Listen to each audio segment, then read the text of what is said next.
People, Deluded, I'm back again. Now, I know we play against Liverpool, but I thought I'd offer some opinions based on what Arteta said in the aftermath of the game, because I think it kind of the North London derby.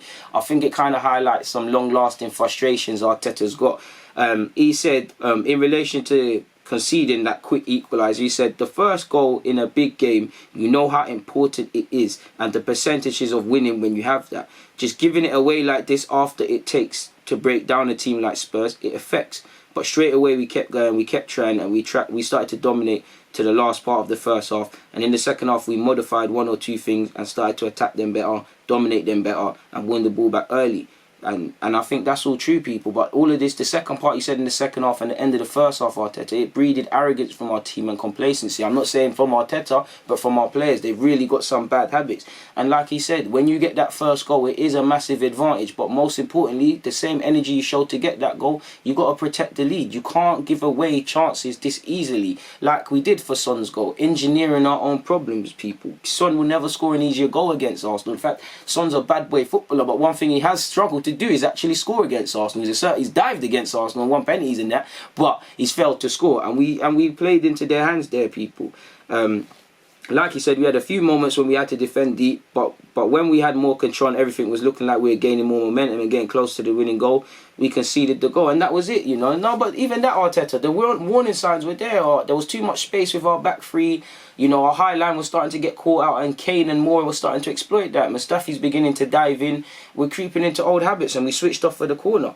When asked about dropping points from winning positions, he said, there's been various things since I've joined that cost us games. I cannot just single out one of them, but a few of the ones you have mentioned obviously are involved. Some come from errors, some is game management, some come from set pieces, some come from individual errors. But look at the margin that we have. 15 points is a lot, and that means we are fighting and competing in every game. We are very close, but the margin to win, lose or draw is sometimes small, and at the moment we have to improve on that. We have to improve on finding details. Players love coming out, and coaching staff loves coming out and saying ifs and buts, and it's true, we can take that, but we can only deal with the facts. We can't keep sitting here game after game for a team that's dropped 21 points from winning positions and say the same old thing. And I'm pretty sure if I watch my reviews again, the context of the games might be different, but the same old individual errors, set pieces, you know, game management, not taking advantage when we have possession and things, and fundamentally scoring goals, not seeing out games, not starting in the best ways. These are themes. These are not isolated incidences. This is something we're continuously making an effort to keep doing, whether we're subconsciously doing that or not. This is what is happening. The fine margins, like he said, the small percentages, and he also said some errors are led by fatigue, which is true. You know, one thing, Arteta's regime, we have to run about a bit more, and you saw in his first two games, well, real first two games, I'd say, against Chelsea and United at home, different results, but same theme, blowing in the second half. And a degree of maybe a degree of that is still there, and we have to wait a little year before they're able to do that. But I think even that's a slight cop-out, people. It really is a cop-out. It really is. There's no coincidence. Last 25 minutes of games is typically where we're throwing things away. He spoke on Ozil, and he kind of said it's same old. He's being assessed ahead of Liverpool. In relation to Rob Holding, where, you know, Kolasinac prior to that was in relative decent form. But as we all know, if you was to look at Kolasinac before watching him play, you'd think he's a good defender. When you look at him, his best attributes are sadly going forward, but he's putting a shift in that back three. I look at it as a fan, I see Kolasinac, I see him as he's good going forward. He's probably one of our worst pound for pound defenders in terms of going backwards, and he's not got a defensive ball in his body. So if I was Rob Holding, I know you've got injury, but if he's starting ahead of you in a back three and making that his own, it's cause for concern.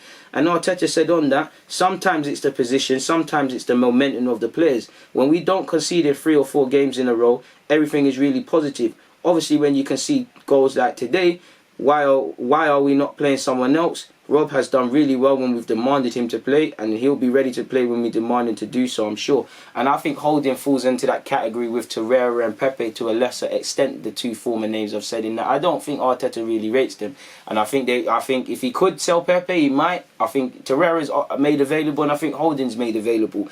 Holding's obviously got an injury, so discount a lot, but you know, that would be interesting for me to hear if I was a centre half. We all know we need a centre half. It's as simple as that. In relation to European qualification, he said, I'm going to keep fighting and I'm going to keep trying to persuade the boys to keep going and fight until we have a little bit of hope, until it's mathematically impossible. This is where we are, and that's all we can do. Just play for pride. You know, we need to get Europa League because we're going to feel it in our pockets even more so, people, and it makes our situation as a club that bit harder. He was asked whether our set pieces are our main defensive concern. He said it's one of them, but in this league it's very difficult. It's part of the process. We'll improve there, and we know how important they are in big games. We talked about before the game today that set pieces in this game are crucial, and today it cost us 3 points. So I don't get that. For people to be caught flat-footed from Toby's header 9 minutes from time, again shows game management, again not receiving information, because we've conceded dumb goals against Brighton and then we almost conceded it the week after. We have not shown a consistent improvement in set pieces. There was a sec when Arteta came, we was convincing from there, even under Emery, and then typically we creep back into old habits. It is a main concern. There's not one aspect of our game where we defend quality like a 9 or 10 out of 10. So everything needs to be improved. The only positive improvement is that there's a bit more structure. Players understand structurally where they need to be. But until we're able to focus, it's a madness, people. It really is a madness. Yeah, man. He spoke about hitting the post and the centimetres in the game. He said, we gave them the game today, an individual error and a set piece that cost us 3 points. He said, but I'm proud of the way the team played. This is who we are. It doesn't matter in which ground we come and do what we've done today. Nullify the opponent and force them to kick the ball long and give it back to us. There was some elements of that, but I'd say equally Jose did that. It's no coincidence they went 4-4-2, you know. Kane and Son, I don't know if it was fatigue or game plan, but it seemed like they were letting us play. They're letting the back three play. Once it went into midfield, compactness, you're going to run into, you're going to run into, you know, their bodies, and they're going to slow down the game, like you saw with Lo Celso and Winks. So it depends how you look at it. Whose game management thing too. Like the game was to and from. It could have went either way, but if we was to just look at the facts, you know, Arsenal had more possession, Spurs had more shots, Spurs got the 3 points. Spurs' tactics won, regardless of mistakes. You know, they exploited Arsenal at set pieces. They knew it, that were poor there. So you could say Jose's thing won, clearly. So I'm not too sure on that one there, Arteta. But yeah, he's obviously never going to come out and dig the players out publicly. He probably got into them. He did said we need to improve. He said the same things we need to do anyways, people. So yeah, man, it seems like from the tone I got, it seems like Arteta's getting extremely frustrated, and the board have to help him. Again, I don't want to keep sounding like a broken record and saying the same old things, but how many times can I really change what I'm saying? We need a centre half or two. You know, this playing squad is not good enough.